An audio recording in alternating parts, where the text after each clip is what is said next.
Gracias a Dios que ya estamos aquí un día más. Y pues bueno, hoy vamos a estudiar nuestro siguiente tema, que es la segunda parte de la ira de Dios, que es ira parte 2. Y pues bueno, vamos a ir a una base bíblica, que aquí está, es Isaías 1, versículo 11 al 20. Y dice así: Príncipes de Sodoma, oíd la palabra de Jehová, escuchad la ley de nuestro Dios, pueblo de Gomorra. ¿Para qué me sirve, dice Jehová, la multitud de vuestros sacrificios? Hastiado estoy de holocaustos, de carneros y de cebo de animales gordos. No quiero sangre de bueyes, ni de ovejas, ni de machos cabríos. ¿Quién demanda esto de vuestras manos cuando vienes a presentaros delante de mí para hollar mis atrios? No me traigas más vana ofrenda, el incienso me es abominación, luna nueva y día de reposo. El convocar asambleas no lo puedo sufrir. Son iniquidad vuestras fiestas solemnes, vuestras lunas nuevas y vuestras fiestas solemnes, las tiene aborrecidas. Mi alma me son gravosas, cansado estoy de soportarlas. Cuando extendáis vuestras manos, yo esconderé de vosotros mis ojos. Asimismo, cuando multipliquéis la oración, yo no oiré. Llenas están de sangre vuestras manos. Lavaos y limpiaos, quitad la iniquidad de vuestras obras de delante de mis ojos. Deja de hacer lo malo, aprende a hacer el bien, busca el juicio, restituid al agraviado, hacer justicia al huérfano, amparad a la viuda. Venid luego, dice Jehová, y estemos a cuenta. Si vuestros pecados fueren como la grana, como la nieve serán emblanquecidos. Si fueren rojos como el carmesí, vendrán a ser como blanca lana. Si quisiereis y oyereis, comeréis el bien de la tierra. Si no quisiereis y fuereis rebeldes, seréis consumidos a espada, porque la boca de Jehová así lo ha dicho. Pues bueno, en todo este pasaje que acabamos de leer, pues Dios nos muestra bastantes cosas acerca de él mismo, ¿no? De su carácter. Si nosotros pudiéramos hacer este estudio más meticuloso, podríamos encontrar aquí atributos de Dios como gracia, misericordia, bondad, paciencia y entre muchas otras cosas que creo que todos conocemos, ¿no? Pero sin duda, algo que muy fácilmente, y claro, también me incluyo y creo que todos los que estamos aquí, que se nos llega a olvidar es de que, o sea, es importante conocer esta parte de Dios, es sumamente crucial entender su misericordia, su amor, es un Dios lleno de paciencia, lleno de amor, lleno de rectitud, sí, pero creo que a veces se nos olvida que Dios también es un juez. Dios es un juez y es una parte importante de su carácter mismo. ¿Por qué? Porque, pues, ¿qué hace un juez en términos muy generales? Pues bueno, la respuesta más fácil sería un juez hace justicia. Entonces, por tanto, aborrece la injusticia, ¿no? Como lo vimos la clase pasada. ¿Qué es lo que Dios aborrece o qué es lo que Dios le provoca la ira, le provoca el furor? Todo lo que los pasajes que vimos. El pecado, que se resume, bueno, en pecado se resume, pero ahí incluye iniquidad, transgresión, rebelión, todo lo que tenga que ver que va en contra de sus mandamientos de Dios, como lo vimos en términos muy generales. Entonces, miren, yo tengo una misión el día de hoy y vamos a aprender la línea muy delgada entre la ira y la justicia de Dios. Porque les soy sincero, fue un tema que a mí también se me dificultó un tanto entenderlo y estudiarlo porque creo que, claro, es muy diferente la ira y la justicia, pero van más complementadas que en lugar de tratar de definirlas por diferentes significados. Y miren, ahorita no quiero tratar de meterme mucho miren, en este pasaje que vamos a ver, el contexto es este. Yo creo que son pasajes que la mayoría deberíamos de conocer, pero simplemente quiero que hoy se den cuenta de que esto está en la Biblia. Yo una vez platicaba con una persona y trataba de explicarle el Evangelio y yo le decía que Dios también se enoja, que Dios también es un Dios de ira, de furor, y ella me decía, no creo, o sea, ¿por qué? Porque tenía en su mente ese Dios de amor y paz, de no pasa nada, todo chévere. Yo le citaba un pasaje en Deuteronomio donde decía que si un hijo era contumaz y rebelde, que tenía que ser llevado con los ancianos y que fuera apedreado, ¿no? Frente a toda la congregación y muriera. Y como que esta persona se quedaba impactada y me decía, ¿a poco eso está en la Biblia? Y pues bueno, ¿no? Ahí creo que es algo que sin duda, pues la mayoría o de personas que tal vez llegamos a presentarles el Evangelio, llegamos a presentarles esta parte de Dios que muy pocos hablan hoy en día, pues creo que sí, sin duda, pues nos podría llegar a generar como que comezón de oír, así como que, no, a mí háblame más de misericordia, ¿no? Porque, no, es que eso sí está feo. Pero, o sea, aquí, como les digo, no quiero meterme tanto en desarrollar pasajes, sino simplemente voy a pasar por algunas historias de la Biblia para que ustedes vean que esto está en la Biblia. ¿Ok? Vamos al primero, Génesis 5 rápidamente, porque sí son ahí varios pasajes, pero como les digo, no me voy a detener en todos, entonces quiero que simplemente vean la narrativa. No se preocupen si voy muy rápido en los pasajes, recuerden que las clases se graban y más adelante la podrán ver con toda calma, si quieren pónganme en cámara lenta, porque a veces pienso que hablo muy rápido. Génesis 6, capítulo 5. Dice la Biblia así, y vio Jehová que la maldad de los hombres era mucha en la tierra y que todo designio de los pensamientos del corazón de ellos era de continuo el mal. Y se arrepintió Jehová de haber hecho hombre en la tierra y le dolió su corazón. Y dijo Jehová, vean, aquí todavía no entra Noé en la escena.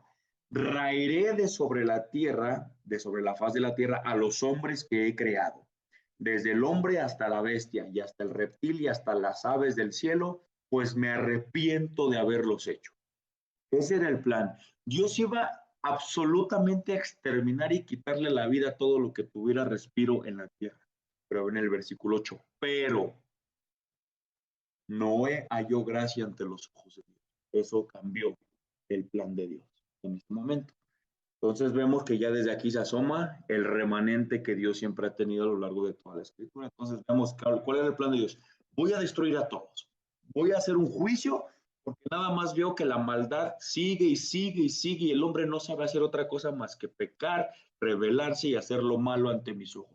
Voy a raer a todos y voy a quitarle la vida a todos. Vamos a avanzar parafraseando al versículo 17. Dice así, y es lo que le dijo a Noé, he aquí yo traigo un diluvio de agua sobre la tierra para destruir toda carne que haya, que en ella hay espíritu de vida bajo el cielo. Todo lo que hay en la tierra morirá. Y le dijo a Noé, y estableceré mi pacto contigo y entrarás en el arca tú, tus hijos, tu mujer y las mujeres de tus hijos. Vamos a avanzar ahora al capítulo 7, versículo 15 al 7. Dice así, vinieron pues con Noé al arca de dos en dos de toda carne que había de espíritu de vida. Y los que vinieron, macho y hembra de toda carne vinieron, como le había mandado Dios. Y Jehová cerró la puerta. Digamos que era un plan totalmente de Dios, no es simplemente estaba obedeciendo. Y vemos pues ya básicamente la parte del juicio en el versículo 21 al 23. Vean lo que Dios hizo. Sí, Dios lo hizo. Y murió toda carne que se mueve sobre la tierra, así de aves como de ganado y de bestias, y de todo reptil que se arrastra sobre la tierra, y todo hombre, todo lo que tenía aliento de espíritu de vida en sus narices, todo lo que había en la tierra murió. Así fue destruido todo ser que vivía sobre la faz de la tierra, desde el hombre hasta la bestia, los reptiles y las aves del cielo, y fueron raídos de la tierra, y quedó solamente Noé y los que con él estaban en el arca. Y vamos finalmente al capítulo 8, versículo 20. Cuando termina el diluvio, ya conocemos la historia, dice, y edificó Noé un altar a Jehová y tomó de todo animal limpio y de toda ave limpia y ofreció holocausto en el altar. Y percibió Jehová olor grato. ¿Y qué pasó? Dijo Jehová en su corazón, no volveré más a maldecir la tierra por causa del hombre. Y recuerden que cita el primer versículo que vimos, porque el intento del corazón del hombre es malo desde su juventud, ni volveré más a destruir todo ser viviente que he hecho. Algo que nos tiene que llamar la atención de este pasaje es de que Dios simplemente pudo haber terminado con todos, incluso con Noé y con su familia, a causa de la maldad. Y Dios no hubiera estado haciendo nada malo, pero sin embargo los dejó vivir. Y todavía no quiero entrar en ese tema. Vamos a otro ejemplo. Números 15, versículo 32 al 36. Dice, estando los hijos de Israel en el desierto, hallaron a un hombre que recogía leña en el día de reposo. Y los que le hallaron recogiendo leña lo trajeron a Moisés y a Aarón y a toda la congregación. Y lo pusieron en la cárcel, porque no estaba declarado qué se había de hacer. Y vean lo que Dios le dijo a Moisés. Y Jehová le dijo a Moisés, ni siquiera le dijo, mira, pues, por la situación que veo, pues mira, tal vez no sabía, o sea, pues no sé, a lo mejor y no le explicaron bien y no entendió bien de qué se trataba el día de reposo. Dios es claro, irremisiblemente muera aquel hombre. Apedréelo toda la congregación fuera del campamento. Entonces lo sacó la congregación fuera del campamento y lo apedrearon y murió como Jehová mandó a Moisés. Sí, esto está en la Biblia. Vamos a ver ahora números 11, 4 y 6. Y la gente extranjera que se mezcló con ellos tuvo un vivo deseo, y los hijos de Israel también volvieron a llorar y dijeron, ¿quién nos diera de comer carne? Nos acordamos del pescado que comíamos en Egipto de balde, de los pepinos, los melones, los puerros, las cebollas y los ajos. Ahora nuestra alma se seca, pues no, dice, pues nada, sino este maná, ven nuestro. ¿Qué pasó? Versículos 14 y 15. Moisés, que era el profeta principal, no quiero ni imaginar en qué situación se encontraba en su desesperación de no poder encontrar una satisfacción al pueblo de Israel y que constantemente lo veía rebelándose en contra de Dios. Que vean lo que Moisés le dice a Dios. Dice, no puedo yo solo soportar a este pueblo. Dice, me es pesado en demasía. Dice, y si así lo haces tú conmigo, yo te ruego que me des muerte. Si he hallado gracia en tus ojos y que yo no vea mi mal. Imagínense, mismo Moisés deseaba ya estar muerto, porque el pueblo de Israel simplemente era malagradecido, no sabía ni a qué Dios servía y estaba totalmente cegado y su designio del corazón era de continuo el mal. Desde Génesis hasta Números no ha cambiado el hombre. Bueno, ni hasta nuestros días, ¿no? Pero ese es otro tema. Entonces vamos a ver qué pasó. ¿Qué hizo Dios? Versículo 18 al 20. Dice así, pero al pueblo dirás, santificaos para mañana y comerás carne, porque habéis llorado en oídos de Jehová diciendo, ¿quién nos diera de comer carne? Ciertamente mejor nos iba en Egipto. Jehová pues os dará carne y comeréis. Y no comerás un día, ni 2 días, ni 5 días, ni 10 días, ni 20 días, sino hasta un mes entero, hasta que os salga por las narices y la aborrezcáis, por cuanto menospreciaste a Jehová. Entonces, ¿qué pasó? Moisés le dice, oye, Señor, hay 600,000 hombres de a pie en este pueblo y tú estás diciendo que les vas a dar de comer carne un mes entero. O sea, mira, como lo dice aquí el versículo 22, ¿se degollarán para ellos ovejas, bueyes que les basten? ¿O se juntarán para ellos todos los peces del mar para que tengan abastos? O sea, Señor, no entiendo lo que quieres hacer. ¿Nos quieres dejar en la ruina? Y dice Jehová impresionantemente en el versículo 23. Entonces Jehová respondió a Moisés, ¿acaso se ha cortado la mano de Jehová? Ahora verás si se cumple mi palabra o no. ¿Qué pasó? Versículo 31 al 33. Y vino un viento de Jehová y trajo codornices del mar y las dejó sobre el campamento. Un día de camino a un lado y un día de camino al otro, alrededor del campamento, y casi 2 codos sobre la faz de la tierra. 2 codos, estamos hablando como un metro y medio de lleno que estaba la tierra de codornices. Dices, entonces el pueblo estuvo levantando todo aquel día y toda la noche y todo el día siguiente y recogieron codornices. El que menos recogió, 10 montones. Me acuerdo que una vez haciendo esa conversación, que era como una tonelada. Imagínense, el que menos recogió, 1 tonelada de codornices. Entonces, y las tendieron para así a lo largo alrededor del campamento. Y vean el 33. Aún estaba la carne en sus dientes de ellos antes que fuese masticada, cuando la ira de Jehová se encendió en el pueblo, e hirió Jehová al pueblo con una plaga muy grande. ¿Ok? Vamos a seguir viendo otra historia. Números, ahora vamos al versículo, bueno, capítulo 16, perdón. ¿Qué pasó? Vamos a hablar de unas personas que es Coré y su gente, así lo llaman. Bueno, aquí el versículo 1 describe quién era Coré, toda su descendencia, pero ¿qué pasó con Coré?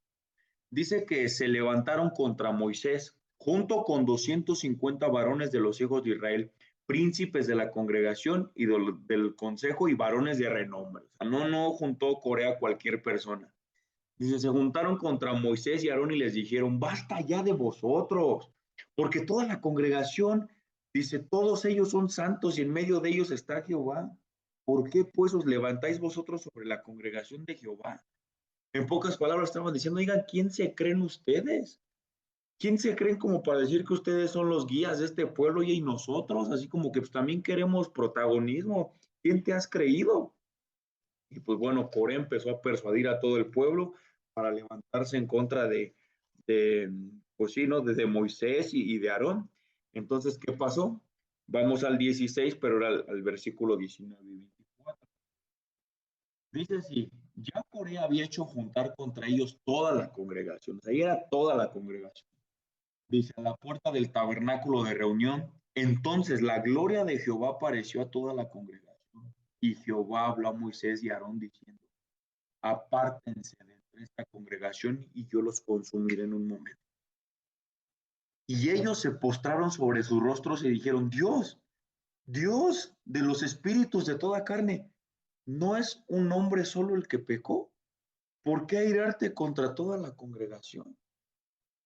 ¿Qué es la justicia? Darle a cada uno lo que le corresponde. Y vean aquí el nivel de justicia que mostró Dios. Dice, entonces Jehová habló a Moisés diciendo, habla a la congregación y dile, apártense de alrededor de la tienda de Coré, Datán y Abiram. ¿Qué pasó? Dios no se quedó así como que, ok, mira, simplemente no les hablen, pues ya déjenlos, tírenlos de a locos, ya no dejen que no estorben su edificación. No, eso no fue lo que hizo Dios. Vean lo que hizo Dios. Versículo 28 al 35. Y dijo Moisés, en esto conoceréis que Jehová me ha enviado para que hiciese todas estas cosas y que no las hice por mi propia voluntad. Como mueren todos los hombres, ¿murieren estos?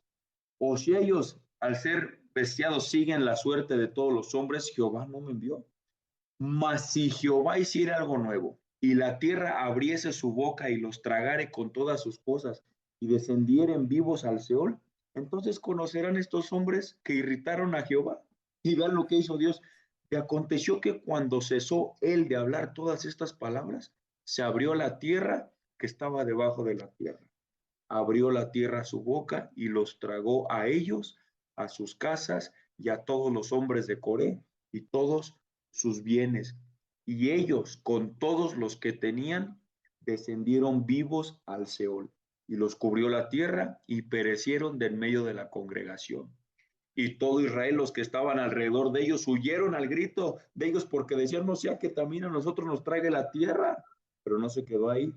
También salió fuego de delante de Jehová y consumió a 250 hombres que ofrecían incienso.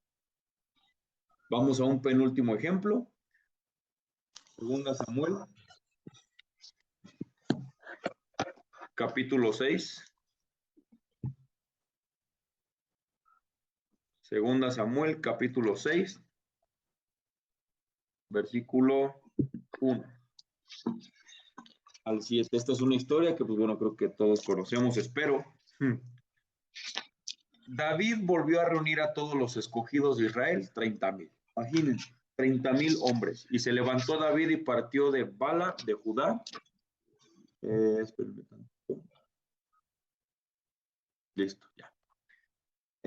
Bueno, partieron y tenían consigo para hacer pasar de ahí el arca de Dios, sobre la cual era invocado el nombre de Jehová de los ejércitos que mora entre los querubines. Pusieron el arca de Dios en un carro nuevo y la llevaron de la casa de Abinadab, que está en el collado. Y Usa y Ahío, hijos de Abinadab, guiaban el carro. ¿Qué pasó? Y cuando lo llevaban de la casa de Abinadab, que estaba en el collado con el arca de Dios, Agío iba delante del arca. Y David y toda la casa de Israel danzaban delante de Jehová con toda clase de instrumentos, de madera, de haya, con arpas, salterios, panderos, flautas y címbalos. Era una completa fiesta, porque el arca estaba siendo trasladada a Jerusalén. Y a Dios no le importó eso. ¿Qué pasó? Cuando llegaron a la era de Nacón, Usa extendió su mano al arca de Dios y la sostuvo porque los bueyes tropezaban. Y el furor de Jehová se encendió contra Usa y lo hirió ahí Dios por aquella temeridad y cayó ahí muerto junto al arca de Dios. Y vamos a un último ejemplo. Levítico 10, 1 y 2. Nadab y Abiú, hijos de Aarón. Vean de quién eran hijos, del sumo sacerdote consagrado de Dios.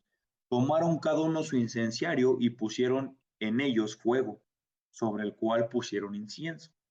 Y ofrecieron delante de Jehová fuego extraño que él nunca les mandó. Y salió fuego de delante de Jehová y los quemó y murieron delante de Jehová. Sí, esto está en la Biblia. Hace muchos años, no recuerdo exactamente en qué época, había muchas personas que le llamaban a este tipo de doctrinas o de enseñanzas la teología del miedo. Imagínense, existía una teología que asimismo la hacían llamar la teología del miedo. ¿Por qué? Porque había la gente que decía, oye, es que no entiendo.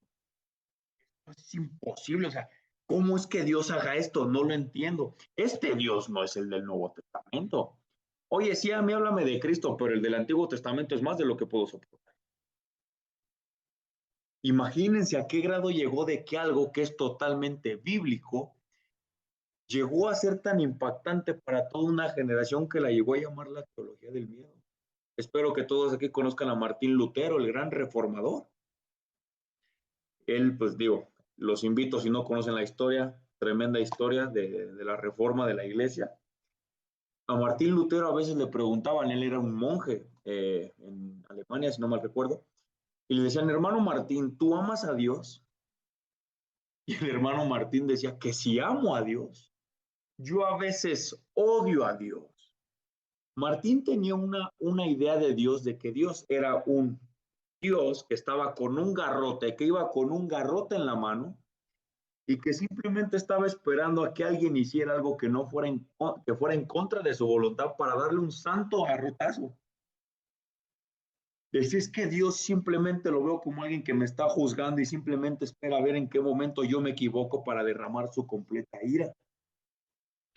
Teología del miedo, la rebelión de Coré, Usa, los hijos de Aarón, la persona que trabajó en el día de reposo, todos murieron.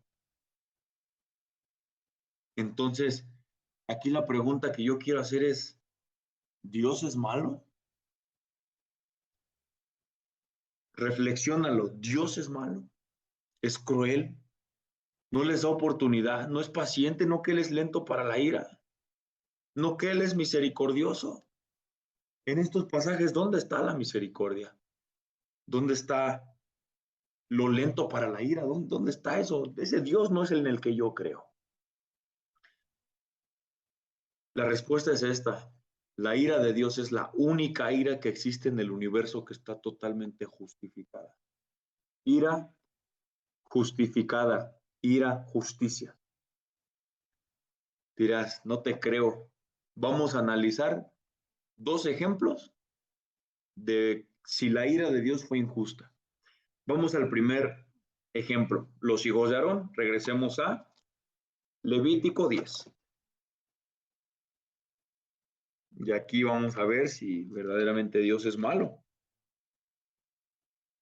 ¿Qué pasó? Tomaron su incensario y pusieron en ellos fuego, sobre el cual pusieron incienso. Y ofrecieron delante de Jehová fuego extraño que él nunca les mandó. Y salió fuego de delante de Jehová y los quemó y murieron delante de Jehová. Ellos de alguna manera no tenían una intención mala. Porque el ofrecer incienso a Dios, el ofrecer fuego a Dios era una parte de adoración. Imagínate que un día yo voy a la iglesia y digo, ay, si yo vengo a adorar a Dios y pues no sé, a Dios no le gustó mi adoración y caigo muerto. O sea, si lo quisiéramos ejemplificar fue básicamente lo que le pasó a estos hijos, ¿no? A los hijos de Aarón, del sumo sacerdote. Diríamos, ¿qué pasó? La respuesta está en el versículo 3. Entonces dijo Moisés a Aarón, porque no se me imagino a Aarón diciendo, oye, Moisés, ya no entiendo qué clase de Dios servimos. Estoy consagrando mi vida entera al servicio de Jehová. En uno de los cargos más difíciles de la tribu de Leví, como ser el sumo sacerdote, me la paso haciendo sacrificios y así me paga Dios. ¿Matando a mis hijos? ¿Qué clase de Dios servimos, Moisés? ¿No sería aventurado pensar que Aarón por algún momento llegó a pensar eso? Y vean lo que le dijo Moisés. Entonces dijo Moisés a Aarón, esto es lo que habló Jehová, diciendo, en los que a mí se acercan, me santificaré en presencia de todo el pueblo, seré glorificado. Y Aarón cayó. ¿Qué le quiso decir Moisés para no hacerles ¿cómo decirles? Teológico el asunto. Cuando Aarón fue consagrado, él recibió cosas tan específicas y tan detalladas que simplemente se pueden describir en su solo vestuario. El vestuario de Aarón como sumo sacerdote del único Dios viviente estaba tan perfectamente afinado y no había un botón que no estaba fuera de su lugar. Así de importante era la meticulosidad que Dios le daba a las cosas que eran para él. Perfección. Y básicamente Dios le dio mandamientos a Aarón y Moisés que dicen, mira, estos mandamientos no van a ser negociables.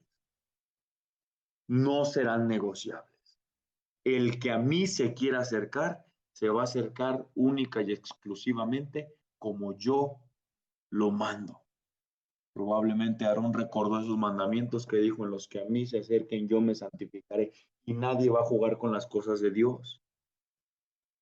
Estos chicos quisieron experimentar, quisieron decir, vamos a ver qué pasa, vamos a entrenar a ver cómo se adora a Dios.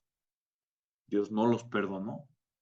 Entonces Dios fue injusto con haberlos matado. Por eso Aarón cayó. Dijo, ¿te acuerdas? Que dijo, yo no voy a negociar ciertos mandamientos. Dios los pudo haber perdonado, sí, pero hay que entender la diferencia entre justicia y misericordia. La justicia es implícita, la misericordia es, ¿cuál es la palabra? Opcional de dar. Tú puedes decidir tener misericordia de alguien, pero la justicia no se decide, la justicia se tiene que hacer. Dios pudo haber actuado de cualquier manera, pero él fue bien claro, yo me voy a santificar en los que a mí se acerquen. Conmigo no van a estar jugando, mucho menos van a experimentar. ¿Ok? Eso es por un lado. Entonces ya vimos que no. Dios no fue cruel, fue justo. La ira de Dios fue justificada porque desde antes les dijo, así quiero que sean las cosas. ¿No lo hiciste así? ¿Qué esperabas? Perfecta justicia. Vamos a explicar ahora el segundo ejemplo. Usa. Vamos a volver a segunda de Samuel. Versículo 6. ¿Qué pasó? Cuando llegaron a la era de Nacón, Usa extendió su mano al arca de Dios y la sostuvo, porque los bueyes tropezaban. Y el furor de Jehová se encendió contra Usa y lo hirió ahí Dios por aquella temeridad y cayó ahí muerto junto al arca de Dios. No dice si tal vez no se vio en un rayo y lo partió en dos o un buey le dio un manotazo, no, simplemente podemos tal vez aventurarnos a decir que tal vez Dios le provocó un infarto o simplemente dejó de funcionar, no sabemos, pero el chiste es de que lo mató. Entonces, digamos, creo que es uno de los ejemplos más cruciales para entender la condición del hombre. Y dirías, ¿pero por qué? Volvemos también a lo que ahorita estaba explicando. Había mandamientos tan específicamente estrictos por parte de Dios que decía, mira, solamente va a haber una tribu elegida que yo voy a elegir y va a ser la única tribu que va a tener acceso a utilizar los utensilios santos de Dios. No quiero a los de Judá, no, solamente los levitas, la tribu de Leví. Ellos yo los he elegido y los he consagrado, solamente ellos tienen acceso a utilizar los utensilios santos. Pero también había todo un ritual, ¿eh? No crean que, pues yo soy levita, pues ahorita vengo, voy a agarrar la copa, voy a ver si todo está bien. No, había todo un proceso de purificación por parte de las personas que tenían acceso a poner un simple dedo en un solo utensilio de las cosas de Dios. Esta tribu era también de la parte de los coatitas, se llamaban, que desde muy pequeños, cuando ellos tenían hijos, pues obviamente tenían que seguir de generación en generación para lo que Dios los había sido instruidos. Entonces, los coatitas, cuando tenían hijos desde muy pequeños, básicamente les decían estos, mira, tú naciste en una tribu coatita de Leví, tú cuando seas grande, tú va a llegar un momento en el que tú vas a suplir una generación y tú vas a tener acceso a los utensilios de Dios. Mira, tú tienes que hacer esto, tú tienes que hacer otro, pero algo que los padres de los levitas le decían a los hijos era, mira, por lo que más quieras en tu vida, grábate esto en tu cabeza y nunca lo olvides. Por lo que más quieras, nunca, nunca, nunca de los nunca se te ocurra tocar el trono de Dios, el arca de Dios. Nunca se te ocurra hacerlo, porque vas a morir. Así de cañón estaba el asunto. Entonces, básicamente, cuando Dios da los mandamientos, bueno, antes que esto, tú dirás, bueno, entonces, ¿qué hizo Usa mal? Usa, en algún momento dirás, bueno, es que él no quería que el arca se cayera al barro, ¿no? Él simplemente quería que el arca estuviera seguro. Aquí es lo que vamos a ver, otra cosa que no estuvo bien. Dice la palabra de Dios, porque los bueyes tropezaban. Y nos vamos a las leyes levíticas y cuando Dios estableció el arca, para empezar, en ningún momento dijo que el arca tenía que haber sido llevada por bueyes. El arca tenía unos tubos que atravesaban el arca y ahí es donde los levitas tenían que ir cargando de cada lado y el arca tenía que ser llevada a pie. ¿Qué hacía el arca de Dios? Siendo trasladada por bueyes en primera instancia. Segunda, pues bueno, usa ocurre poner la mano según él teniendo una intención, bueno, decir, Señor, no entiendo, o sea, Usa simplemente quería cuidar tu arca.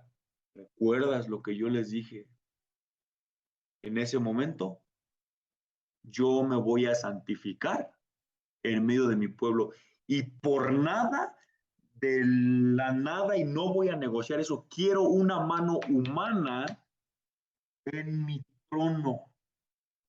El pecado de Usa fue pensar que su mano estaba más limpia que el barro en el cual iba a caer el arca. El barro estaba ahí siendo barro, estaba glorificando a Dios. Dios le dijo al barro, cuando te mojes serás barro, cuando te seques serás tierra. Estaba obedeciendo a Dios, pero Usa era un pecador como tú y como yo. Y se le ocurrió tocar el trono de Dios, el santo trono de Dios. ¿Fue Dios malo? ¿Fue Dios injusto? ¿Fue Dios cruel? ¿Cuál fue el error? ¿Fue Dios malo? La misericordia vino desde que les dio mandamientos. Los mandamientos es para protegerlos. Y aún así te aventuras a hacer lo que tú quieras. Y es algo que nos pasa hasta el día de hoy. Estamos verdaderamente bajo la ira de Dios, como dice su palabra. Entonces, pues miren, no hay duda de que todas estas cosas, pues nos sorprenden, ¿no? Yo soy el primero. Pero si te pones a pensar detalladamente todos estos ejemplos que hemos dado, no hay nada incoherente en estas historias. O sea, no hay nada que no encaje, no hay nada que digas, no, pero aquí ya no entendí, no. Todo está perfectamente alineado a la ley de Dios y Dios en ningún momento fue injusto. Entonces, dime esto, respóndeme esta pregunta. ¿Qué hay de incoherente o de malo que un Dios santo y justo castigue a criaturas desobedientes? ¿Tú le ves algo de incoherente a eso? No. Y que lo que realmente nos debería sorprender es todo lo contrario. ¿Qué te refieres con todo lo contrario? No nos debería sorprender de que Dios en un momento puede matar a 1000, a 10,000, a sus mismos sumos sacerdotes, a los hijos de sus sumos sacerdotes. Eso no nos tiene que sorprender.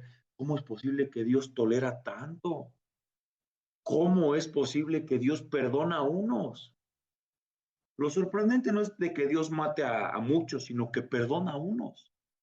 Y a unos les permite el don de vida eterna. No debemos sorprendernos de las cosas malas, claro, sorprenden, pero eso te tiene que llevar a contemplar su paciencia para contigo, porque tú todos los días tendrías que morir como Usa, como los hijos de Aarón, y que Dios en cualquier momento, Él tiene todo el derecho, estamos hablando de derecho, leyes, estatutos, mandamientos que Él estableció, Él tiene todo el derecho que en el momento en el que Él quiera, Él puede quitarte la vida y enviarte al infierno, sería totalmente justificado ante la ley, como recuerdan cuando hablamos de justicia y decíamos, a ver, ¿qué cosas te acusan ante el concilio de Dios? Primera, Dios, porque ha roto sus mandamientos. Segunda, el diablo, el acusador, respaldado por la ley de Dios. Mira, Dios, Él no ha cumplido tus mandamientos. Si tú eres justo, tienes que enviarlo al infierno, ¿verdad? Tercera, la ley de Dios te acusa. Cuarta, tú mismo te acusas, porque todos estamos conscientes de que nadie es perfecto y no hay persona en el mundo que no entienda la gravedad de no ser perfecto, porque Dios es lo que exige perfección. Por eso Cristo tuvo que venir a recibir esa ira que era sobre nosotros, para que mediante su sangre nosotros fuéramos lavados y nos presentáramos perfectos ante Dios, porque de ninguna manera nosotros hubiéramos podido llegar a ese estándar. Entendamos eso y comprendamos el valor de Cristo. Y dices, ¿y Dios es malo? ¿Y Dios es cruel? ¿Es cruel de que todavía te envía un redentor? Y le ofrece perdón y salvación y vida eterna de pecados a todo aquel que confía y se arrepiente. ¿Y Dios es cruel? No, hermanos, estamos bien mal. Bien, bien mal. Como decía Reces Sproul en una entrevista, el problema más grande de la iglesia y del mundo es de que no sabemos quiénes somos nosotros y no sabemos quién es Dios. Por eso tenemos todavía el derecho, nos creemos con el derecho y el descaro de decir, ay, qué Dios tan malo. ¿Malo? ¿Malo? Que Él mismo vino a ofrecerse, entregarse por viles pecadores. ¿Y Él es malo? En serio, hermanos, tenemos que ponernos a reflexionar seriamente y si hablamos de estas cosas, que no nos lleve tanto a espantarnos de la ira de Dios, aunque claro, es horrenda cosa caer en manos del Dios vivo, pero que estos ejemplos nos lleven más a contemplar su gracia y misericordia en la persona de Cristo, en la obra de Cristo. Eso es lo que tiene que sorprendernos. ¿Cómo es posible que sigo vivo? ¿Cómo es posible que Dios me da una nueva misericordia para acercarme a Él cuando yo tendría que morir todos los días? ¿Eso no te sorprende más? Sí, Dios te tendría que morir ya, no tendrías jactancia, pero a ver, trata de buscarle sentido a cómo es que sigues vivo cuando tú todos los días rompes mandamientos y acumulas para ti ira. Como dice el Salmo 23, Dios, si tú miraras nuestras obras, ¿quién podrá mantenerse de pie? Nadie. Entonces, por esta parte, tenemos que tener eso en mente. Dios no es cruel, Él es justo y su ira es la única que está justificada. Entonces, vamos con la parte que le toca a Cassandra, que es una parte más aplicable a nuestros días y que verdaderamente tenemos que empezar a comprender si hasta incluso nosotros tenemos derecho a enojarnos. ¿Ok? Entonces, le doy paso. Hermanos, creo que concuerdo mucho con lo que comenta Mauri. A veces solamente nos enfocamos en un Dios de amor y misericordia, pero no entendemos literalmente todos sus atributos, ¿no? Y dejamos, créanme, que la ira siempre se deja al final. Nadie habla de la ira de Dios. Y es necesario, porque si no, tú estás generando un ídolo en tu cabeza. No es el Dios el cual marca las escrituras, si tú no ves que en tu Dios hay ira. Porque la palabra dice que Jehová se enoja, Dios se enoja. Pero bueno, ahora quiero hacer una distinción. Amaury habló acerca de la ira de Dios y la clase pasada también hablamos acerca de la ira de Dios. ¿En dónde quiero hacer la distinción? En los inconversos y los hijos de Dios. Un inconverso sigue bajo la ira de Dios. Todos los días el Señor está airado contra él. ¿Por qué? Porque no se ha arrepentido ni ha creído en Cristo. ¿Y eso qué lo hace? No lo hace ser un hijo de Dios. Entonces la ira de la cual habla Amaury es la ira que está sobre él. Ira sin, en un ámbito de decir, no puede controlarla, o sea, la desata, está su ira encima de él. Pero hay otros que por infinita gracia y misericordia, y hermanos, entendamos cuánta gracia y misericordia tenemos los que podemos llamarnos hijos de Dios. ¿Por qué? Esa ira que estaba o que está en los inconversos ya no está en nosotros. La ira que merecíamos la pagó y la recibió, más bien, Cristo en la cruz. Nosotros ya no estamos bajo la ira de Dios. Si tú eres un nacido de nuevo, si has tenido un verdadero arrepentimiento y Dios te ha concedido la fe de creer en su Hijo Jesucristo, tú eres un hijo de Dios y ya no estás bajo la ira de Dios. Pero aquí va la pregunta, entonces, ¿Dios ya no se enoja conmigo? Porque soy su hijo, ya no lo molesto yo nunca más, yo ya no hago que se enoje. No, hermanos, seguimos haciendo molestar a Dios. ¿Por qué? El pecado es el causante y díganme si nosotros no pecamos diario contra Dios. Diario pecamos contra Dios de alguna u otra manera. Entonces, ¿ahora de qué manera se ve la ira de Dios sobre sus hijos? En el ámbito de disciplina. Cuando Dios nos disciplina, es la ira de Él hacia sus hijos, pero lo hace en amor. Eso es increíble, eso es glorioso. Y de verdad que no se entiende. Y aquí el mejor ejemplo que yo puedo darles es lo que hace un padre con un hijo. Un padre que ama a su hijo lo va a disciplinar sí o sí, pero un padre que no ama a su hijo lo puede literalmente botar y decir, haz de tu vida lo que quieras. Y miren, vamos a Hebreos 12, 5, 8. Hebreos 12, 5, 8.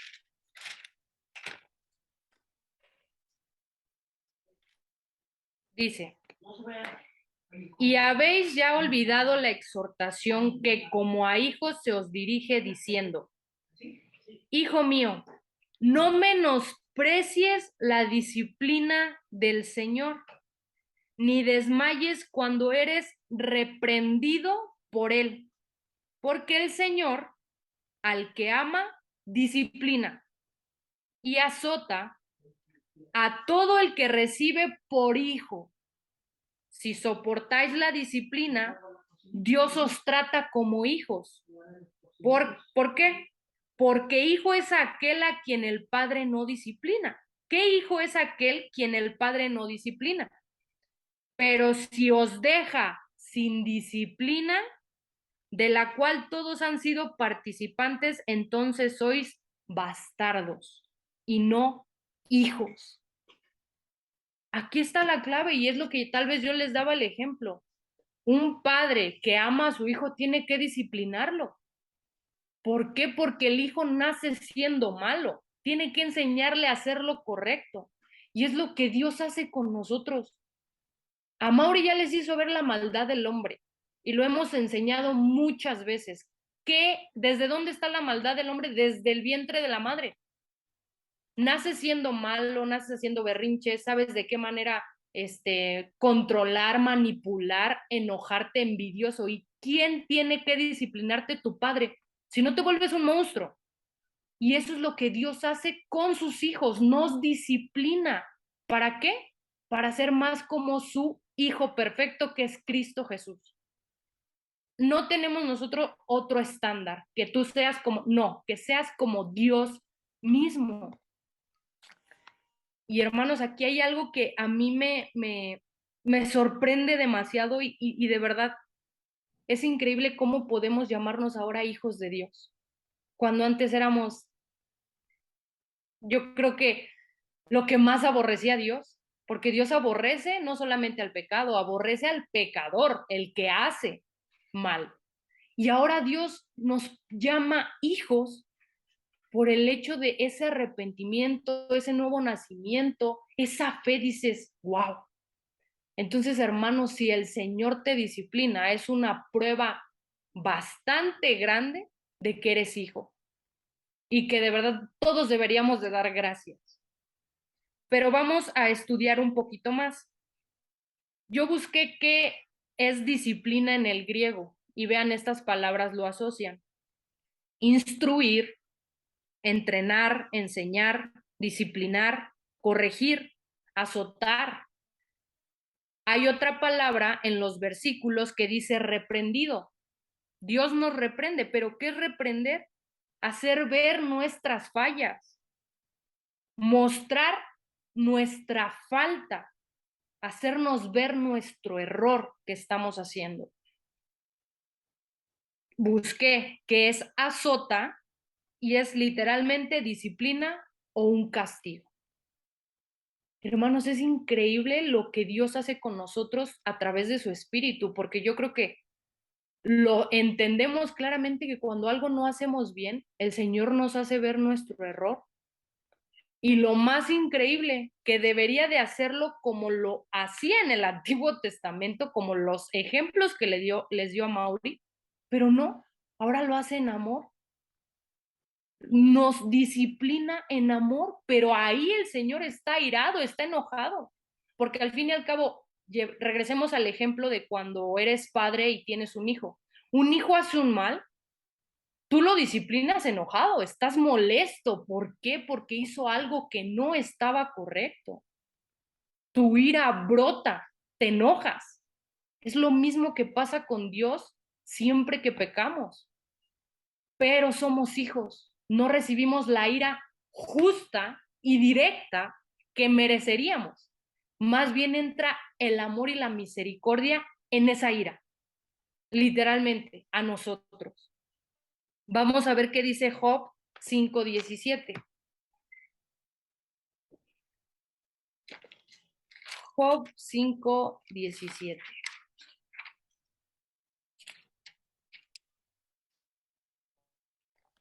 Vean, esto es increíble. He aquí, bienaventurado es el hombre a quien Dios castiga. Por tanto, no menosprecies la corrección del Todopoderoso. Hermanos, yo sé que la disciplina a nadie le gusta, que los regañen, que los castiguen, a nadie le gusta. O sea, yo recuerdo tal vez cuando a veces me regañaban mis papás, escuchar castigos que había, a nadie le gusta. ¿Por qué? Vean hasta dónde llega nuestra maldad, que nos molesta que alguien nos diga que lo que estamos haciendo no es correcto. Pero ¿qué dice la palabra? Bienaventurado es el que es castigado por Dios. ¿Por qué? Porque eres hijo. Porque Dios no te ve como bastardo, te ve como hijo. Por tanto, no menosprecies la corrección del Todopoderoso. ¿Sabe? Otra cosa importante acerca de, a pesar de que somos hijos, el pecado va a traer consecuencias sí o sí. No creamos que, soy hijo de Dios, puedo pecar, Dios me perdona y no pasa nada, ¿no? El pecado trae consecuencia y ahí entra la justicia de Dios, que al fin y al cabo deja avanzar, deja que eso pase, que tus consecuencias de pecado pasen. No es un ámbito de nada más, sí, pues bueno, la regaste, te perdono ya, no. A mí me encanta ver el pecado como una bomba, porque el pecado no solamente te influye a ti, afecta a todos los que tú quieres. La mentira afecta primeramente a Dios porque estás pecando en contra de Dios, pero afecta a la persona que le estás mintiendo. El chisme, el hablar mal de alguien, estás pecando contra Dios, pero también estás pecando en contra de esa persona y estás dañando. a otros. Las consecuencias traen el pecado. Hay consecuencias, hay reprensión de parte de Dios, hay castigo de parte de Dios, pero es glorioso ser reprendido por el Señor. ¿Por qué? Lo primero que les dije, nos muestra que somos hijos. Punto número 2, nos va a ayudar a santificarnos. Es la única manera en que nosotros seamos más como Cristo, en disciplina tras disciplina tras disciplina. Es la manera en que uno entiende que no va por el camino correcto. Pero otra cosa también nos lleva a arrepentirnos diariamente, decir, Señor, perdóname. Si hermano, tú eres el que dice, yo ya me arrepentí de todos mis pecados, una sola vez en mi vida estás mal. Tú tienes que llegar literalmente todos los días a arrepentirte porque todos los días pecamos en contra de Dios. Pensaste mal de una manera, actuaste mal con una persona, o lo más simple, no glorificaste a Dios en tu día porque lo hiciste todo para ti. Desde ahí ya puedes llegar y decir, Señor, perdóname porque hoy no viví para tu gloria. Y eso es lo único que yo tengo que hacer día con día, vivir para tu gloria, para que tú seas glorificado. El Espíritu Santo es el que nos muestra nuestra falla. Eso es glorioso y creo que todos hemos pasado por ello. Cuando yo era inconversa, yo podía hacer y deshacer, yo podía mentir, yo podía estar en una fiesta, yo podía hablar de alguien más, yo podía cualquier pecado y no lo sentía. Está bien, ahí ando, andas como si nada. Pero cuando el Señor te rescata y te da su espíritu, el espíritu es que te dice, eso no está mal, pecaste, pecaste. Y traes eso en la mente que dices, pecaste, pecaste, pecaste. Es el Espíritu Santo mostrándote esa falla, ese error. Te está reprendiendo, te está disciplinando. Lo que hiciste no es correcto. ¿Qué pasa cuando eres hijo? El pecado te duele y antes lo veías como algo común. No pasa nada. Ando por mi vida, no tengo ningún problema. Y regreso a lo mismo. Ahora los inconversos, que yo también lo fui, vives como si nada, como si no hubiera ningún problema. Ahora vamos a Proverbios 3:11. No menosprecies, hijo mío, el castigo de Jehová, ni te fatigues de su corrección. Yo sé que decirles casi, casi gócense en la disciplina es muy difícil, hermanos. Es muy difícil porque a nadie le gusta, repito, es doloroso esa disciplina. Duele, es muy dolorosa. Pero vean lo que dice Dios, ni te fatigues de su corrección. ¿Qué es fatigues? Cansarse, agotarse, estar harto ya, decir, ya no quiero. Aquí Dios te dice, no te fatigues. Es necesario esto para que cada día seas más como mi Hijo Jesucristo, para que cada día seas más a su imagen. Y hay días, yo lo he vivido, que viene una disciplina y pasa otro día y viene otra disciplina y otra y otra y otra. En el momento claro nadie se va a gozar y va a decir, ay, el Señor me está disciplinando y soy hijo, wow. O sea, nadie lo ve así. Es muy difícil, pero cuando pasas esa disciplina y recuerdas estos pasajes, dices, qué afortunado soy de que Dios me vea como su hijo y que esté obrando en mi vida para ser más como Cristo. Pero algo importante y que yo quiero aclarar a muchas personas que tal vez dicen, ok, es que tú pecas en contra de tu prójimo, no sé, le hablaste mal a tu esposa, estás pecando contra tu esposa.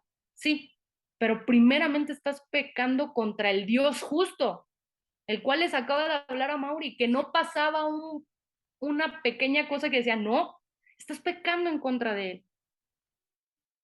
Pero ¿qué causa esa disciplina? Santificación, crecimiento, ser más como Cristo. Esto quiere decir que Dios está obrando en sus hijos porque desea que cada día sean más santos. Su palabra lo dice, sed santos porque yo soy santo. Si Dios no nos diera esa disciplina, hermanos, yo creo que nadie crecería en santificación, porque nuestra maldad nos ciega a veces. Es fácil andar por la vida y ver los pecados de otras personas, pero qué difícil es ver los pecados en nosotros mismos. ¿Cuánto cuesta ver nuestra maldad? Que Dios sabía, te voy a mandar mi espíritu, porque si no lo pongo en ti, nunca te vas a dar cuenta de lo pecador que eres, de la maldad que habita en ti. Eso es increíble. Aquí les tengo una imagen, 3 imágenes, perdón, en donde está una piedra. En la segunda imagen está un cincel con un martillo donde ya le está dando forma. Y al último, una obra terminada. Esto prácticamente es lo que Dios hace con nosotros. Nosotros somos la piedra. Como la ven, fea, hasta cierto punto. Trae cositas por aquí, cositas por allá. No es hermosa. Es una piedra, no tiene ni siquiera chiste, es X. ¿Quién es Dios? El cincel, el martillo. Está pegando, está dando cincelazos, está buscando hacernos perfectos. ¿Y cómo es hacernos perfectos? Nuevamente, a la imagen de Cristo. Y esos cincelazos claramente duelen, duelen, te están dando duro. ¿Por qué? Porque tu maldad es todo lo que tienes tapado. Haz de cuenta si eres una piedra y Dios te está clavando y te dice, esto no me gusta, órale, paz. Viene la disciplina. Te levantas, pero ¿qué crees? Dice, esto tampoco me gusta, órale. ¿Con qué objetivo? El objetivo del escultor es crear una obra de arte, crear algo hermoso. Dios quiere hacer lo mismo con nosotros, quiere santificarnos, porque tenemos que estar preparados para el día o en que Él venga o en que Él diga, sabes que ya, bye, te me vas. Nos necesita limpios. Y esta es la manera más gloriosa que pude encontrar para explicarles de qué manera Él nos disciplina, cuál es su objetivo. Y eso lo estamos hablando en un ámbito de Dios. Pero ahora sabemos que nuestra relación primero es vertical, pero también es lo horizontal. Viene el otro punto importante.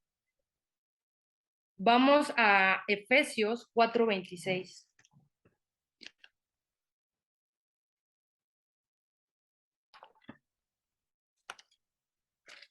Dice Efesios 4:26 y 27.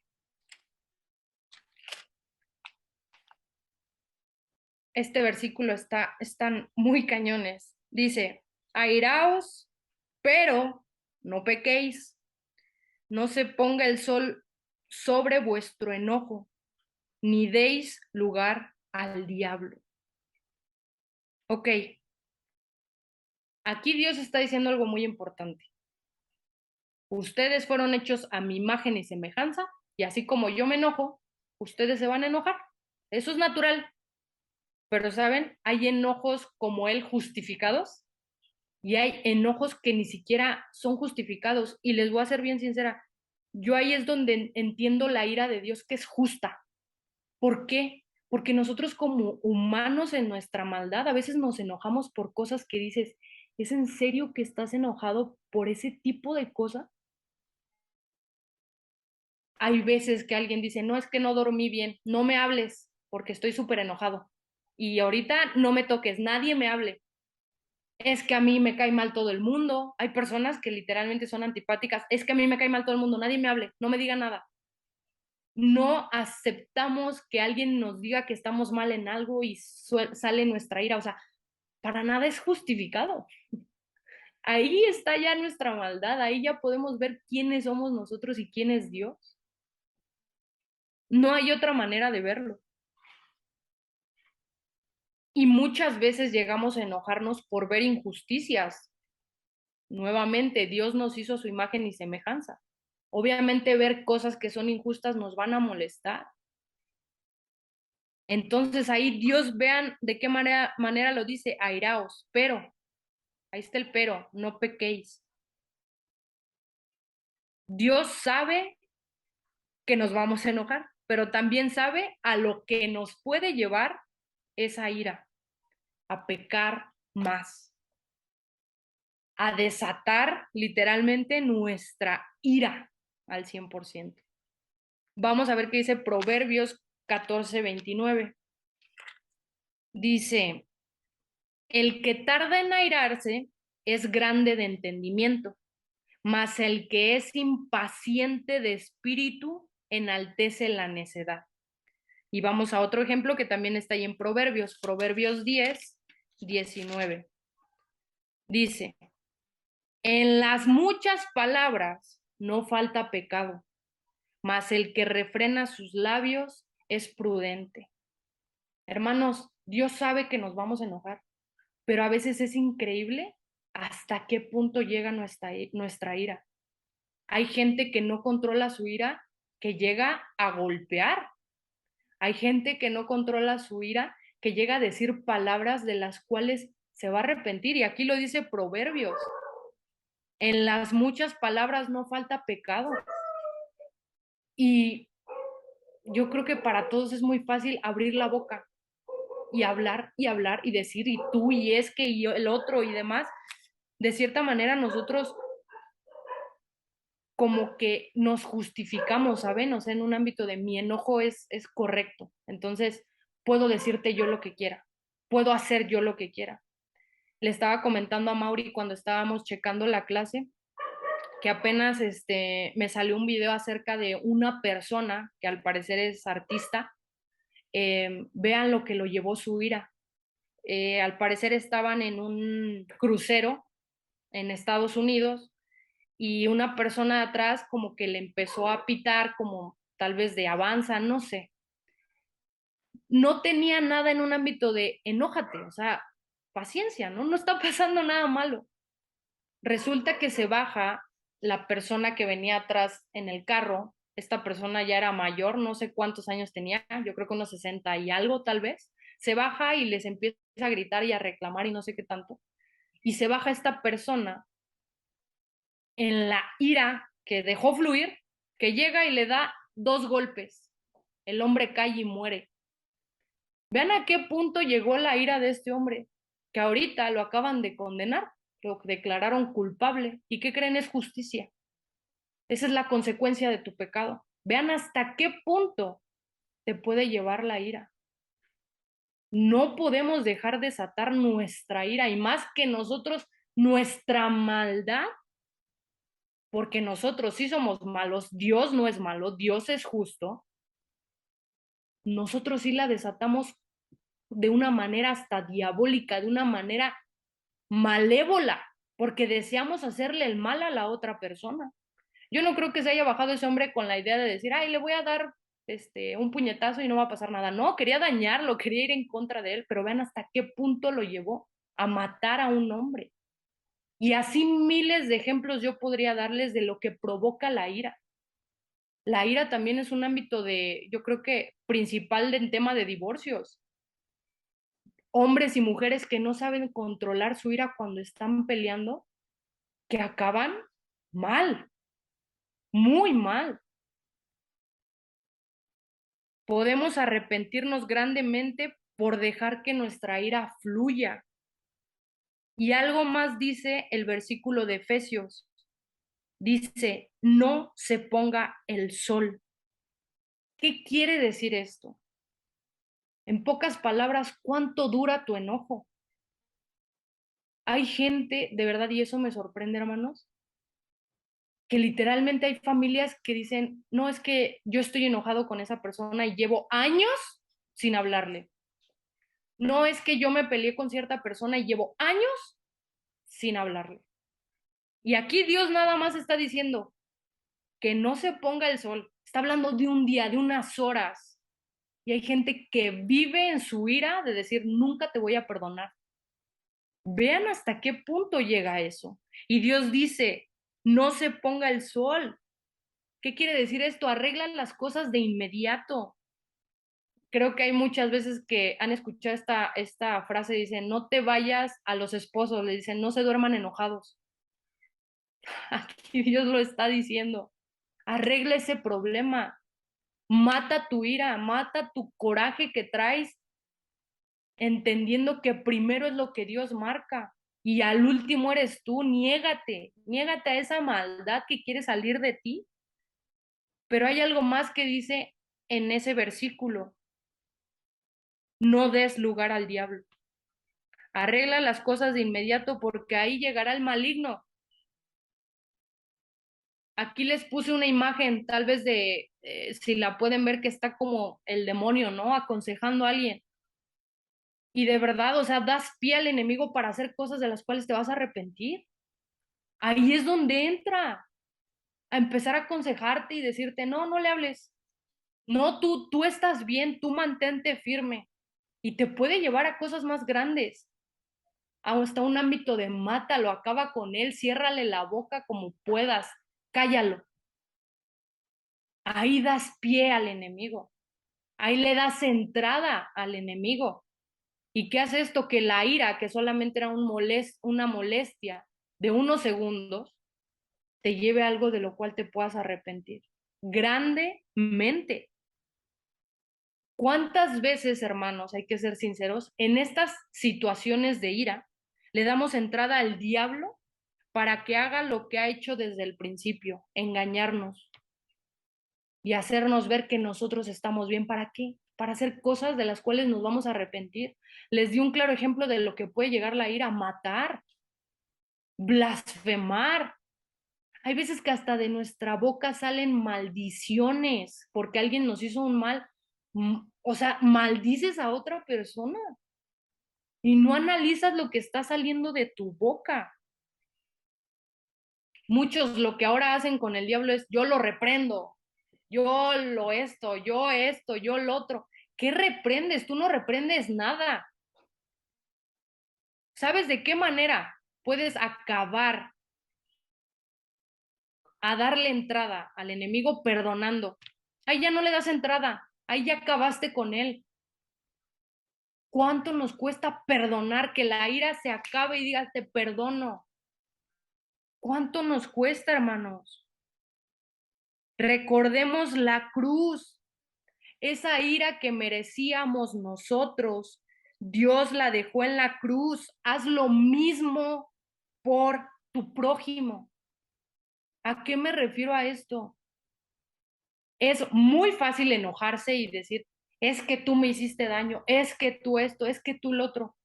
Si tú empiezas a vivir tu vida conforme al Evangelio, vas a entender que tú no puedes airarte, porque Dios estaba en todo su derecho de airarse contigo y que tú recibieras esa ira, pero Cristo la recibió. Y si algún hermano en la fe llega a hacerte algo de lo cual te molestes, tú tienes que recordar algo: Cristo ya recibió esa ira en la cruz. ¿Quién soy yo para seguir con esa ira? Yo te perdono. Lo mismo, si tú fallas, tú haces, tú esto, tú lo otro, Dios recibió esa ira. Cristo ya recibió esa ira. Tu hermano ya pagó por ese pecado que acaba de hacer en contra de ti. ¿Y de qué manera lo pagó? ¿De qué manera Cristo lo hizo? Y no solamente es en hermanos de la fe, porque muchas veces nos van a molestar comentarios de personas inconversas, de personas que no conocen a Dios. Pero dime, hermano, ¿tú te alegrarías de saber que la justicia que Dios hará con esa persona que hizo mal contra ti, una es que reciba la ira de Dios y la segunda que vaya al infierno? O sea, ¿tú te vas a gozar en eso? Vean hasta qué punto llega nuestro egoísmo de decir: con que yo esté bien no me importan los demás. Y yo creo que eso es la base de toda ira, que nosotros nos justificamos, que nosotros decimos: yo estoy bien, yo no tengo el problema, tú tuviste el problema. ¿Quieres saber cómo actuar? Siempre ve a la cruz, ve lo que Cristo hizo por ti y haz tú lo mismo por esas personas que te fallan. ¿Cuántas veces nosotros le fallamos a Dios en el día? Siempre, siempre fallamos una y otra vez, mas Cristo nos perdonó. Dios nos perdonó a través de Cristo. Haz lo mismo, no permitas que la ira te consuma. Muestra misericordia. Dios mostró misericordia hacia ti, muestra la misma, derrama gracia. Es muy difícil, hermanos, de verdad. Y esto que les comento, o sea, a mí me pegó mucho cuando a Mauri me comentaba esto, dice, recuerda que cuando alguien peca contra ti, ¿por qué vas a seguir enojado si recuerdas que ese pecado ya lo pagó Cristo en la cruz? Y hay veces que eso no lo entendemos y dejamos que fluya nuestra ira. Cuando empecemos a ver las cosas así, entendamos que todos los pecados que hagan en contra de nosotros nuestros hermanos ya fue pagado en la cruz. Dices, ¿yo quién soy para seguir enojada? ¿Quién soy yo para desatar mi ira en contra de ti cuando Dios lo hizo en su Hijo? ¿Quién soy? Y lo mismo con los inconversos. Ahí deberíamos de decir, te perdono y sabes que te voy a predicar el Evangelio, porque la ira de Dios está sobre ti. Porque ahí no está Cristo todavía en esa cruz, pagando por tus pecados porque no has llegado al arrepentimiento y no has creído. Hermanos, roguemos a Dios que nos dé dominio propio, que no nos consuma la ira, que nos dé prudencia, sabiduría, paciencia, que nos falta muchos, porque ahora es un mundo en el que la paciencia no está ni existe. Así que esta es mi parte y a Mauri les va a dar la conclusión. Bueno, hermanos, pues la conclusión de esta mm, eh, clase la quisimos hacer con este pequeño video de 3 minutos, nada más para que nos demos una pequeña idea de cómo va a ser el infierno, que es la ira de Dios. O sea, como decíamos la clase pasada, el cielo es el cielo porque Dios está y el infierno es el infierno porque Dios está. Solamente que en el infierno está Dios en su completa justicia y en su completa ira. En el infierno ya no existe oportunidad de arrepentimiento, ya no existe gracia, ya no existe misericordia, ya no existe amor, sino juicio y perfecta ira. Y vamos a poner atención a este video. Allí será el llanto y el crujir de dientes.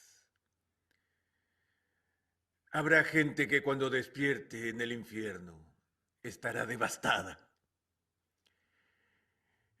No encontrarán suficiente agua en sus ojos para satisfacer su necesidad de gemir. Estarán sollozando. ¡Oh, no!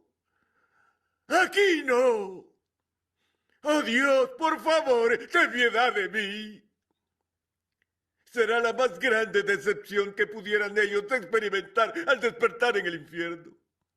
Pero entonces otro grupo que estará allí no estará llorando nada.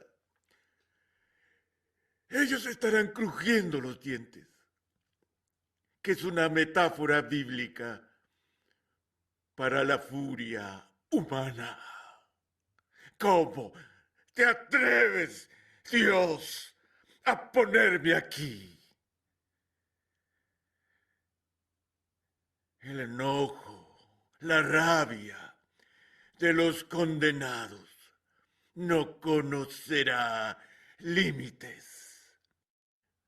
Ahora, como dije, les aseguro, no quiero terminar en el infierno. Pero una cosa sé con certeza.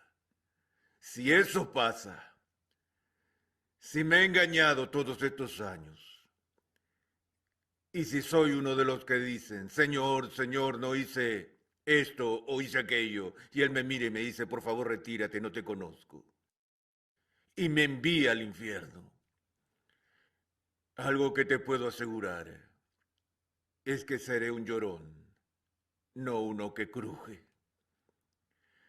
Porque si sé algo de teología, yo sé que si me envía al infierno esta noche, no podría levantar queja alguna contra él. Yo he sido culpable de traición. traición cósmica. Cada vez que he pecado, he afirmado mi voluntad sobre la voluntad de mi Creador. He declarado que yo soy soberano, no el Señor Dios. He obrado en contra de su reino, no a favor. He pecado contra el Ser Santo e infinitamente justo, quien no me debe nada. Y si me despierto en el infierno, me daré cuenta que solo he recibido lo que mi vida merecía. No crueldad, no injusticia, sino perfecta justicia. Bueno, hermanos, pues con ese video terminamos y no hay que cuestionar a Dios. Dios no necesita darnos explicaciones de nada. Si nos fijamos en Todo el lo que él periodo del tenía siglo que XVIII, durante hablar, ya lo habló y está aquí en su palabra. Dediquémonos a conocerle y ver lo que él manda y demanda a todos y cada uno de los hombres que estamos en este mundo. No a cuestionarlo, no a decir, Señor, ¿por qué? ¿Por qué no lo hiciste así? Y dejemos de querernos creer que si estuviéramos en su lugar haríamos las cosas mejor que él. Sino pidamos más misericordia y entendimiento de quién es él y no de cómo obra él. Porque créame que estaremos mejor si le conocemos a él en lugar de querer conocer cómo él obra. Porque no lo vas a entender. Mínimo en este estado y en este mundo no. Así que pues bueno, por mi parte eso sería todo.